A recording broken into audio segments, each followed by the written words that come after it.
Hey, what's up, guys? Welcome to the fourth episode of the Beyond the Assembly Line podcast. My name is Hirsch, And I'm Somi. and we have another special guest joining us today, Bill Nahajewski. He is a well-versed CFO and a part of the Florida CFO group, and we'll dive into his career journey, lessons, and general advice for students and aspiring leaders. So, Somi, take it away. Hi, Phil. Well, it's nice Hey, to see you Tommy. again. I just want to say thank you. I know you're a very busy man, but thank you for taking time out of your schedule to come sit down with us, share a little bit of your story, and give some advice. Appreciate the opportunity, Somi and Hirsch. All right, well, to start off, can you tell us a little bit about yourself? Sure. Longtime CFO and a partner in the Florida CFO group. I'm at the stage of my life and career where I enjoy diversity, both in terms of work-life balance and the number of and types of companies I help. So I've shaped a portfolio for myself that accomplishes that. I'm retained by 8 different businesses as their CFO, and it keeps me busy 2.5, 3 days a week, and allowing time for other fun things like this.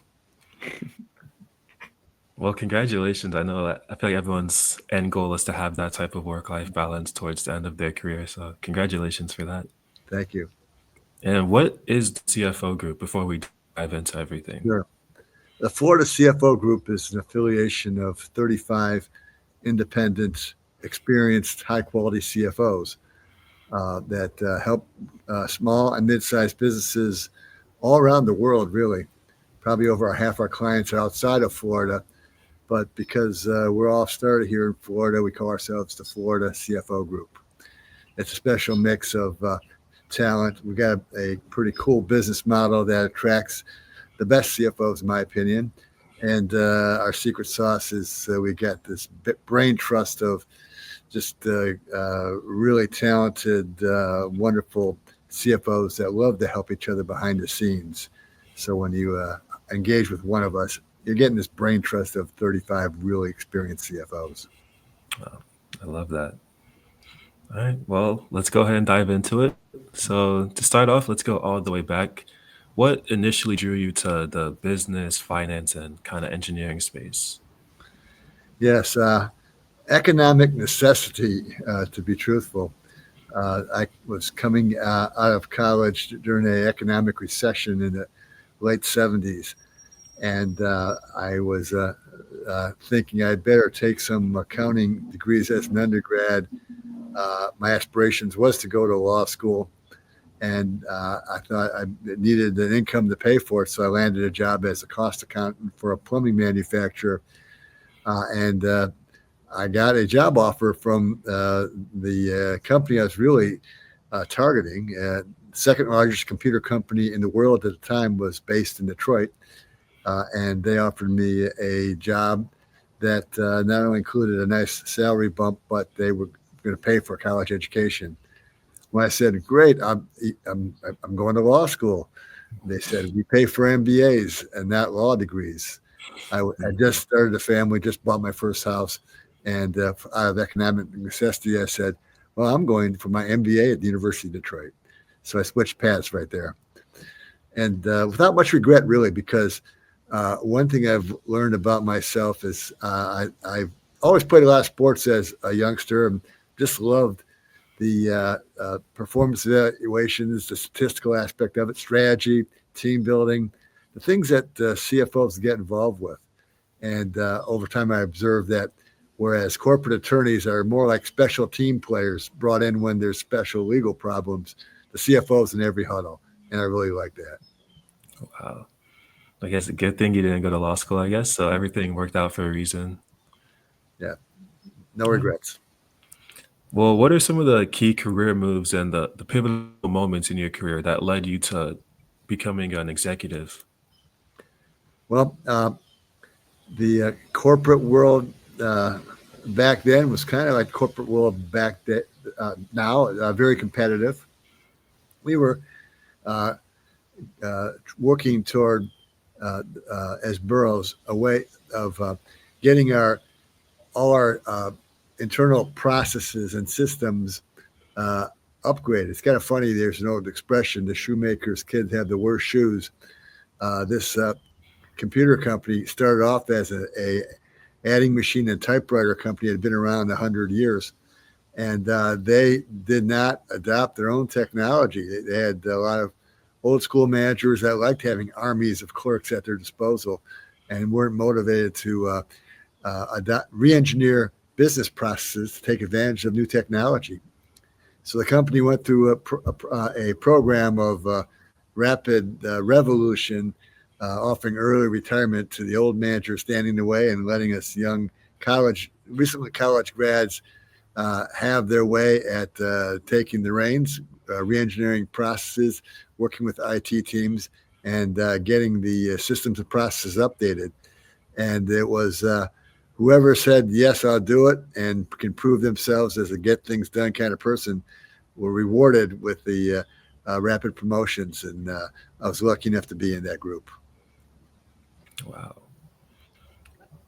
I think that's very lucky, I guess, a great situation to where, an organization like that would allow the younger people fresh out of college the opportunity to kind of like set those systems and processes. They're going to be so pivotal to the organization.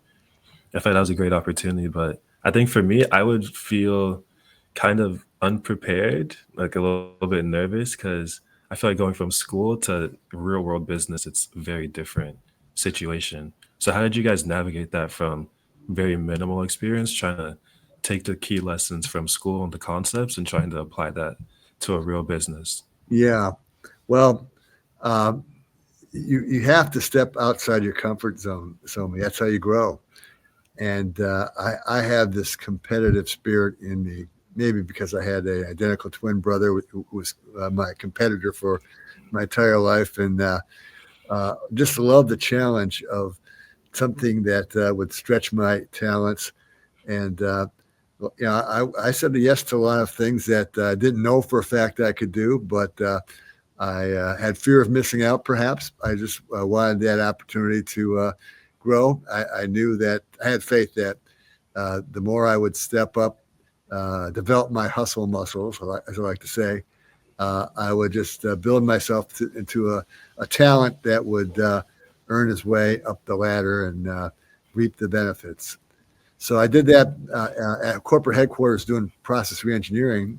We were growing so fast as a business that then we had to add a lot of business units out in throughout the country, and which created opportunities for new financial leadership roles outside of the corporate headquarters. And I took one of those operations, and there were 60 of us at the time, division controllers being evaluated every month on a scorecard, and the top 10% got rewarded by taking their staff to some nice tropical resort in January. My division was in Syracuse, New York. 10 feet of snow. It was easy to motivate a team to get out of that and go to California or the Gulf of Mexico, as it's called it back then, for the rewards of being the top performing unit. So I always was driven by scoreboards.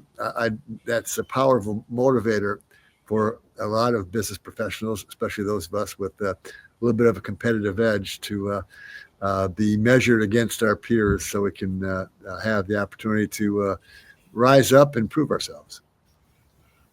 I think that one thing I've noticed with a lot of people is everyone's ability to face challenges comes from different factors. Some people, maybe it's from how they grew up, but for me, I think it's from sports. I played competitive soccer and basketball, and I feel like that plays a key role in like me to this day and things outside of sports.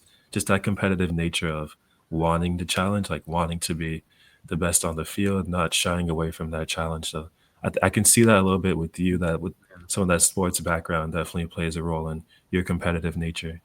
Yeah, it's about individual performance. It's also about team performance, which I enjoy. And measuring your performance is important. I was always good at math. I was one of those kids who was calculating his batting average as I was running to first base. Sorry, Hershey, you were going to say something? No, that just kind of reminds me of like a little bit of class ranking. It's like you want to be the best because you just feel like you can do it.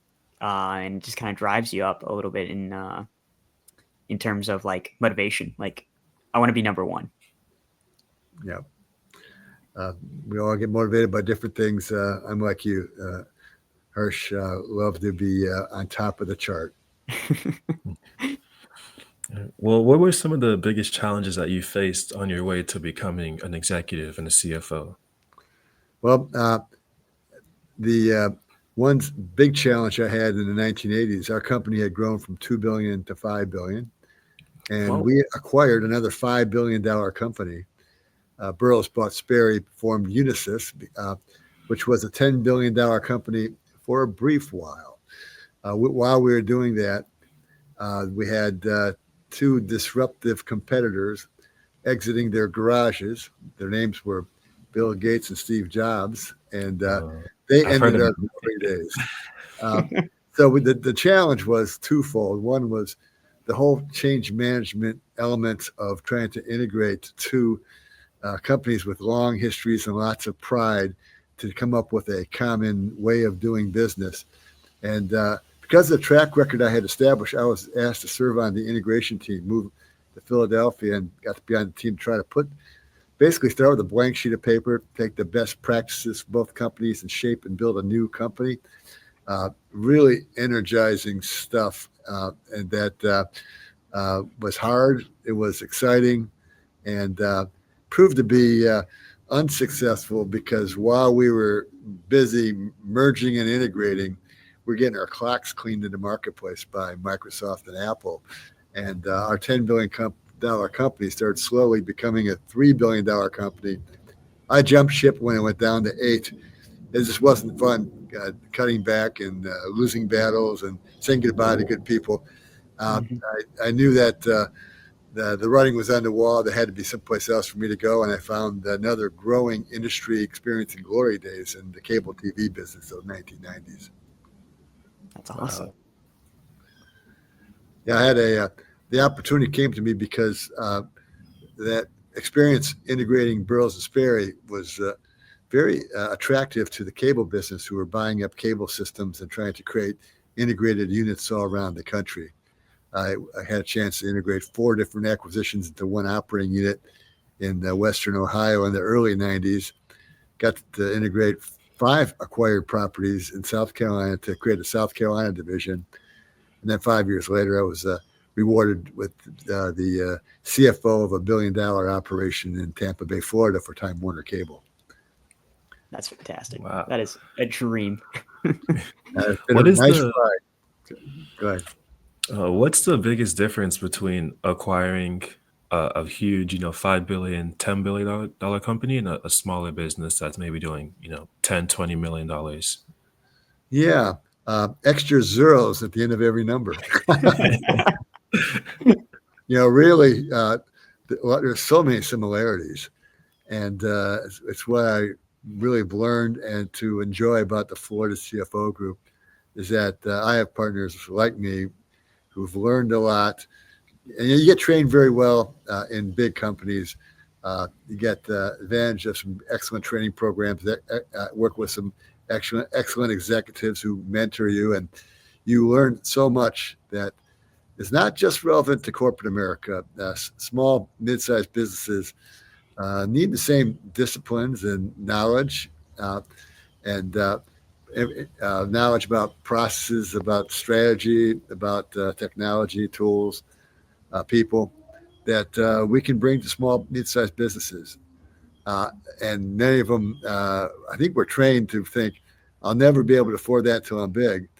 What's happened with this fractionalization of C-level positions has created this wonderful opportunity for small and mid-sized business owners to be able to afford really high-quality C-level talent, not just in finance, also sales, marketing, human resources, operations, technology, and because many of us have learned to love being more of an entrepreneur versus an employee, serving multiple companies, kind of hanging out our own shingle. And with the Florida CFO group, we get to do that not as solopreneurs, but as part of a brain trust of talent.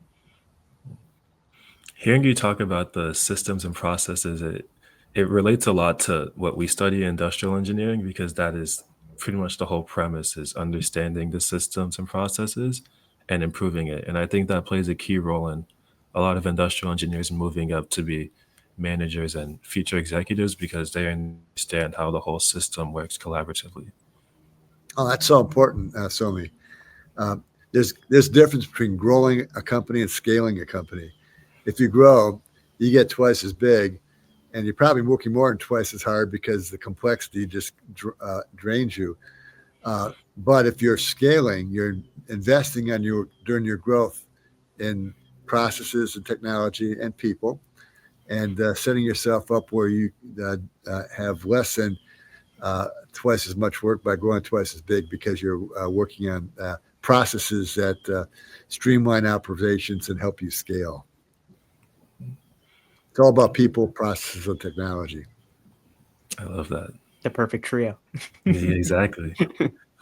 And with your experience working at multi-billion dollar companies and in an executive position at those companies, what level of leadership is required to run that type of business? Uh, yeah, I think any type of business requires a high level of leadership. Leadership is uh, uh, an endless journey of seeking knowledge, improvement, uh, working on your own skills, but also working on how you can become a better communicator, bringing in your teammates, engaging, energizing. It's uh, a lot of different ways to do it. A lot of different great books have been written about it. A lot of great programs have been created to develop leaders. Uh, but really, it's all about uh, gra- uh, taking leadership roles and learning as you go. Uh, every day is an opportunity to get better. Uh, it's just uh, something I feel real passionate about.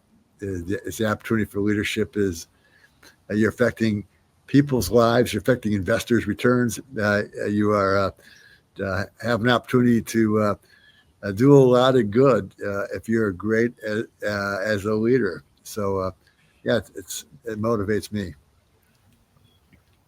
Yeah, and that really just wraps into the next set of questions that I actually also have.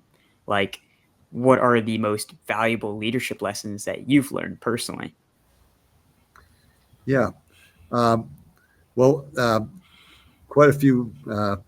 One that comes to mind was when I met my mentor when I interviewed for the cable TV CFO position back in 1990. It was my first CFO position, and I was at that point in time being recruited by three different companies.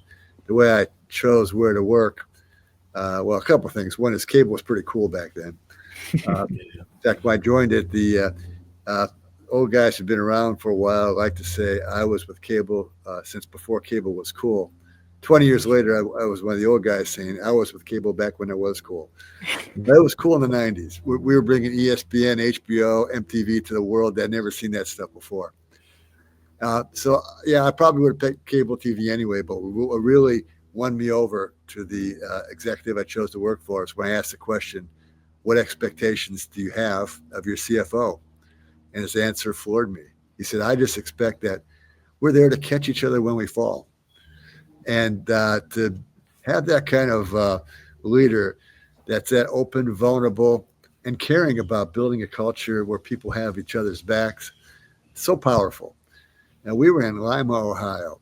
And in Tampa, Florida, where you got a very attractive city where you can attract great talent. Yeah, you can build a pretty solid executive team just because you're lucky to be in Tampa, Florida. But imagine being in Lima, Ohio. We weren't attracting the A talent in the company, but we were an A team. And that's the power of leadership. It's not about individual players. It's how you create a culture where people have each other's backs. They're get as invested in each other's success as they are their own. And if you could build that, you got some powerful leadership. That's awesome. I I feel like that kind of bond we have as IEs as well. Like we all have each other's back, and we're all just trying to like not just pass classes, but like try to gain knowledge. And I think that's like the whole point of trying to add value to yourself. It's like you're also trying to add value to improve more, I guess. Yeah. Um, and And you're continually looking for the best teammates you can. mhm, Particularly now in my new position where I'm a fractional CFO, I am always looking for people who are really talented that I really love to work with. They might be controllers or bookkeepers, or they might be fractional human resources or sales or marketing. As I find those talented people that I get to know them, I could find places where they could be at their highest and best level of performance delivery, and then teaming up with them. That's something that it's just part of the journey that you get to learn to love. yeah. That also kind of reminds me of like how sometimes we all study for an exam and sometimes we just don't know what we're looking at or like what we're going to look into or study. And that's when we form those gigantic like group circles of, oh, let's look at this and then let's look at this. And we all like come together and then just practice a bunch of examples. And eventually we have this great team of like brilliant minds together figuring out these problems. And eventually we get to figure out the problems and teach each other along the way. One of my favorite sayings of that mentor I was mentioning was that no single one of us is as smart as all of us together. That's a great saying. Yeah, I think that it's very important to emphasize the team, that everyone has their strengths and weaknesses, and it's important that we bring out everyone's strengths, because there may be something that I'm good at that Hirsch isn't the best at, and then Mhm. there's something that Hirsch is really good at that I'm not the best at. But since we're on the same team, I can put my strong foot forward, he puts his strong foot forward, Phil puts his strong foot forward, and then together we can create the best product, keep the business moving forward. Yep, very, very true. Then my next question for you is what separates a good leader from a great leader in an organization? Um, I'll say connectedness. The Okay. great leader uh, has frequent, meaningful conversations with everyone in in his circle of influence as often as possible. Uh, we live in a rapidly changing world, and people's lives change rapidly by events that could be foreseen or unforeseen. And the great leaders are staying connected with their people so they know what's going on in their lives, what challenges is going on in their business world, what kind of support they need to become successful, what kind of worries do they have that need to be discussed, what kind of problems exist that need to be smoked out. And that comes from frequent, meaningful conversations. I'd say the great leaders are the ones who take the time to really stay connected with their people, and have a lot of conversations that help move the team forward. Yeah. I feel like um right now like there's a sense of like working remote for a lot of our generation is more valuable. But I think like if we're in person and able to like communicate a lot of our decisions and stuff, it just is more 10 times more better. Uh, so seeing that like great leaders are more involved, that makes a lot more sense. I don't think you have to be co-located to connect. Mhm. It helps. Yeah, that face to face occasionally is pretty powerful. But I think one thing COVID has taught us, one thing we've all learned as fractional executives, that if you have multiple clients, we have clients all around the country and world, is that especially in this day and age, nothing's stopping you from connecting you through your smartphone or through your laptop in a meaningful way and a frequent way. Uh, Frequent, meaningful communications is possible in remote settings as well as face-to-face settings. Fair. I mean, look at us now. We're all on a Well, nice Zoom call. I have a question about. So you said it's important to be connected with your team and have that personal connection. Where do you draw the line with that? Because some people say you don't want to be friends with your team, but then some people, but you still want to have that personal connection. So where do you draw that line, or do you think you should be friends with your team? well, friends uh, is a word that can be defined a variety of ways. Uh, now, I think, yeah, respect comes first. You have to always operate in a way that retains respect.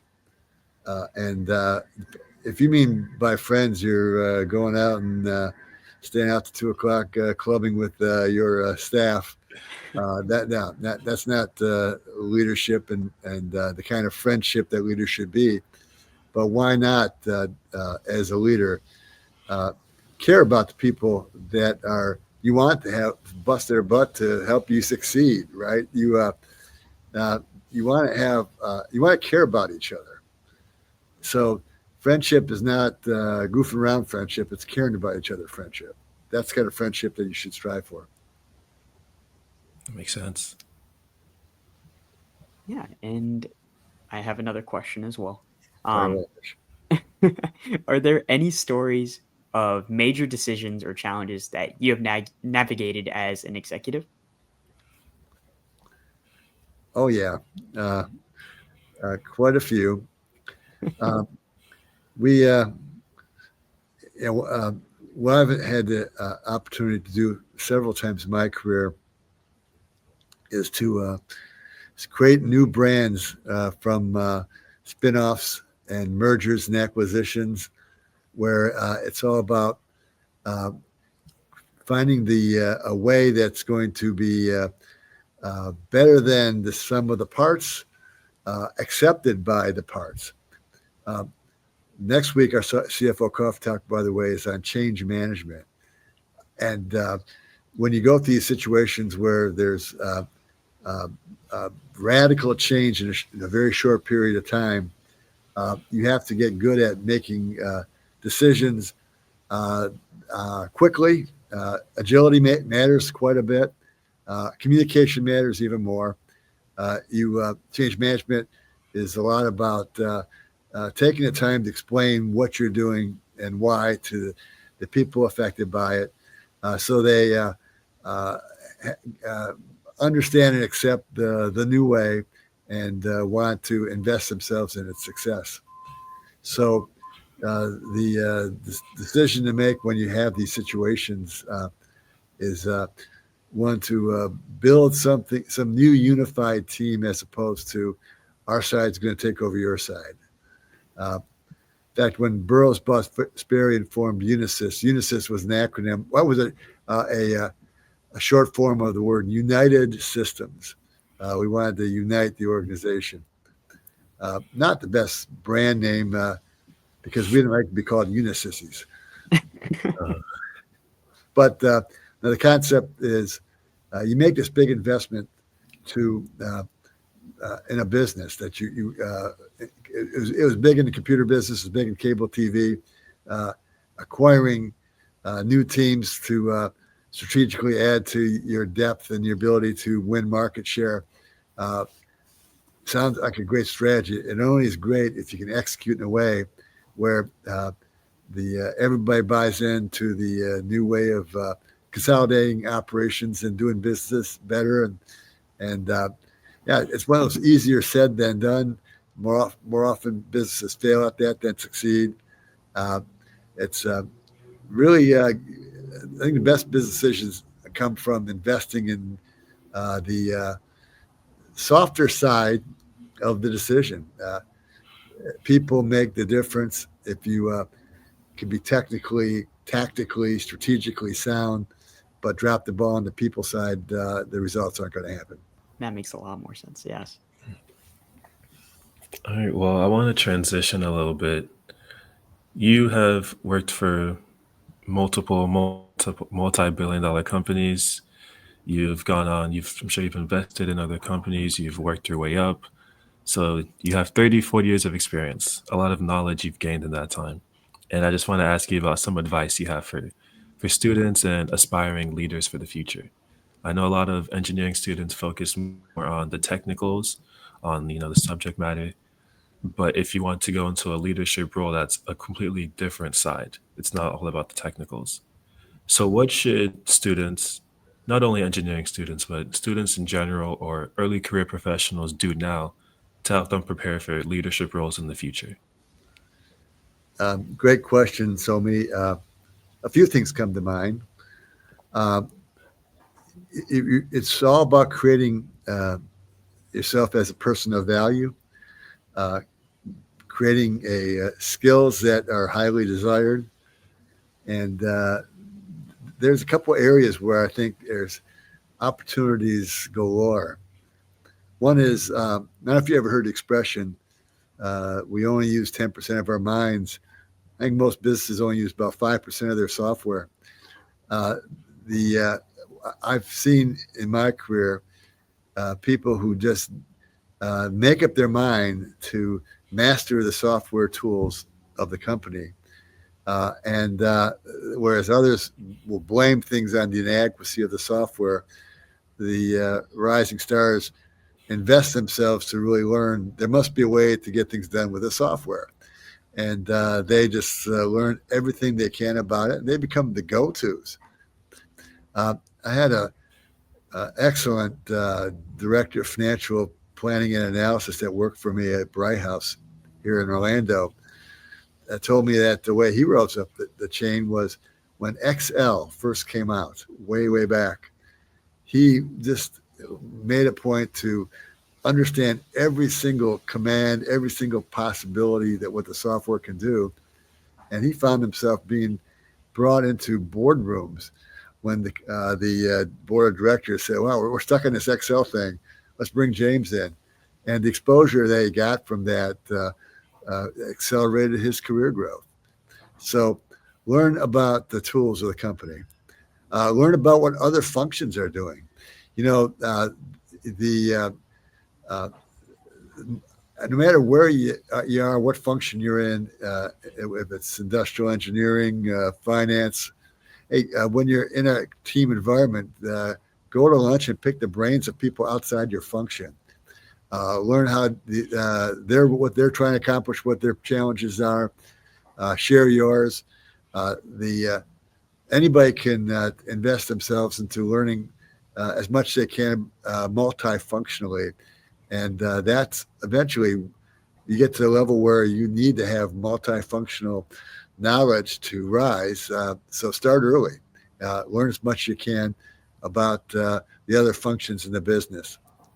And the last thing I'll say is learn as much as you can about your company's competitors and customers. Uh, I've always benefited from this philosophy that I'm going to try to think like the guy in the corner office, think like the CEO, and try to anticipate problems. And I try to anticipate being stuck in an elevator with a guy and ask the CEO questions about what do you think about what the competitions are doing or what our customers are saying. The competitive research, customer research, I think any CEO, CFO will tell you we don't do enough. So why not, as a young rising star in a business, make it a personal passion of yours to learn as much as you can about your competitors, learn as much as you can about your competitors, customers, and engage yourself in the battle. Believe me, they'll be welcomed by the higher ups in the company. You'll be standing out and be probably the first one they think of when it's time to fill a higher level position. I've definitely thought about the customer segment, but I never really thought to think about the competitors. I think that's actually really good advice. Yeah. I think sometimes the business owners, CEOs think that they're the only ones worried about that. You will delight them by showing you care about your team beating those competitors. That's what it's about. outperforming your competition. Yeah. That's great advice. I can imagine myself being in an elevator with the CEO or like some higher exec, just feeling like, yeah, what'd you think of so and so company? And they're just like, whoa, I Yeah, think. give me a second. Well, what are some skills and experiences or mindsets that helped you transition into your executive leadership roles? Um, well, be competitive. Uh, all good things happen only if you beat the competition. Uh, I was lucky enough to enjoy the glory days of the computer mainframe business in the 80s and cable TV in the 90s and 2000s. Things were great when business was rocking and rolling. When competitors start getting the best of you, the glory days ends and no one enjoys it. So, no, engage yourself in the fight. Uh, it's all about uh, uh, rallying you and your teammates around this is how we're going to win the battle, win market share, and share in the benefits. It's a battle worth fighting. It's something you'll really uh, benefit from by uh, focusing on it. What was the question again? Tell me. Yeah, just what the skills, experiences, and mindsets that helped you transition Yeah, into your leadership roles. yeah. That's more of a mindset answer. Skill wise, uh, I'd say learn your own, of course, profession, your skills. Uh, Learn the software tools at your disposal. Learn accounting and finance. I mean, many businesses, if they're in public companies, publish their financial results. Uh, they can tell you a lot. And if they don't tell you a lot, you need to find a financial colleague to share and talk them over or do so. Understand the business. That's important. Excuse me. Um, and of course, build your leadership skills, build your communication skills. Uh, yeah, put yourself out there. Okay. And you've already talked a little bit about this already, but what are your thoughts on networking, mentorship, and continuous learning? I know you've are a big proponent of value adding, always trying to add value to yourself.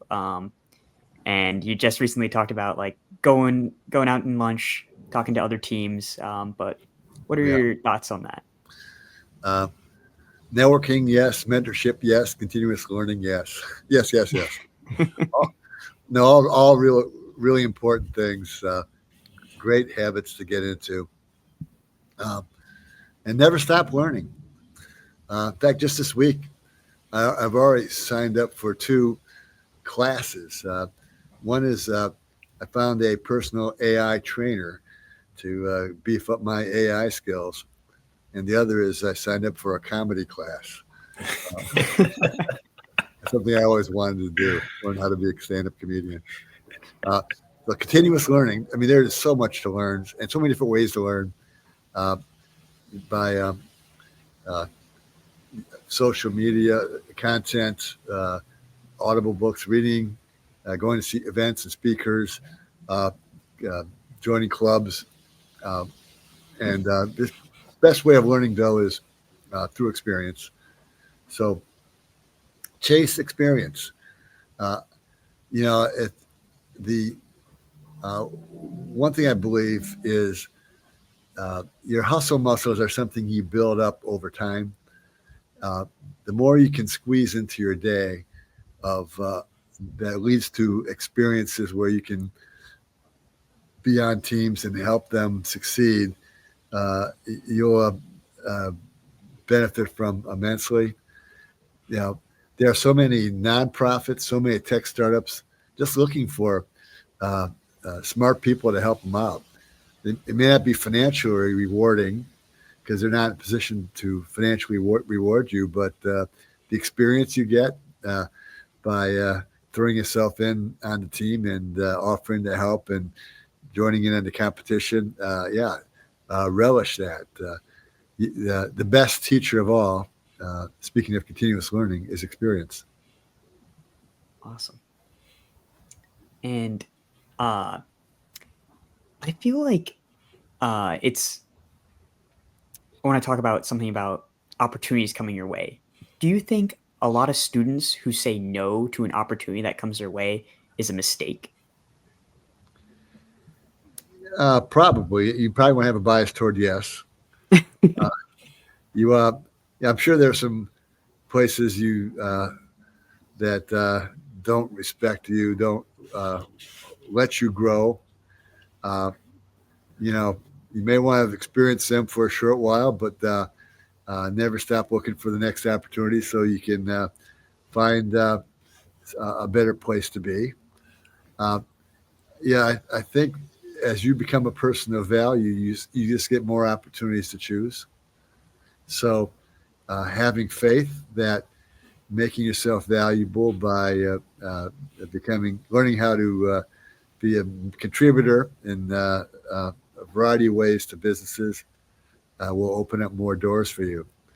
But you don't know a lot of times when when you're in the interviewing process, whether you're the interviewer or the interviewee, you really don't know how good or bad the person or the company is going to be until you try it. And Right. uh, maybe it's a yes, I'll try it, as opposed to nah, I'm going to wait for something better. Fair. So then, do you see any common mistakes that young professionals are currently making? Um, well, I think it's just the human uh, nature, not just amongst young people, but all people, to seek comfort, take the easy way out, coast if you can, Mm-hmm. keep your head down so you don't get called on for work. Uh, that is a mistake. You're depriving yourself of the opportunity to learn, opportunity to build your hustle muscles.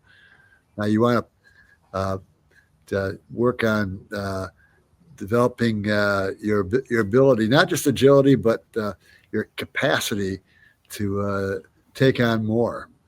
Because rising through an organization is really about your capacity to handle more operations, more teams, more challenges at a time, and that's growth.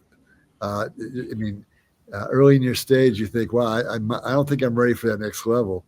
Uh, and that next level is not nearly as going to be as hard as the next level up, which we want to get to someday.